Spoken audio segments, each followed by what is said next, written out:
శ్రీలంకలోనో లేకపోతే శ్రీలంకలో చాలా మంది ఉన్నారు. 2014 కాదు సార్, 1975 బిఫోర్ ఈ మొత్తం ప్రూఫ్ అక్కర్లేదమ్మా, అదంతా ఊరిని అపోహ.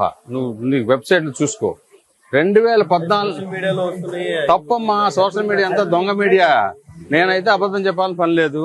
2014 నాటికి ఈ భారతదేశంలో ఉన్న ప్రతి మనిషి, మగ గాని ఆడ గాని, మీరు వచ్చి గవర్నమెంట్ కి సరెండర్ అవ్వండి, మేము ఇట్లా ఉన్నామని, వాళ్ళకి పాస్పోర్ట్ ఇస్తాం. అంటే ఇక నుంచి వచ్చే వాళ్ళని ఆపుదామని. మన దేశ జనాభా ఎక్కువ ఉంది కదా, దొంగతనంగా వచ్చారు. 2014 కట్ ఆఫ్ డేట్ పెట్టి అప్పుడు వరకు ఆల్రెడీ దేశంలో ఉన్నట్లు గనక నిరూపించుకుంటే వాళ్ళకి పాస్పోర్ట్ ఇస్తారని. 2014 ఉన్న జీవో వచ్చింది. సిఏఏ యాక్ట్ అంటే ఏంటని చదువు, సిటిజన్స్ అమెండ్మెంట్ యాక్ట్.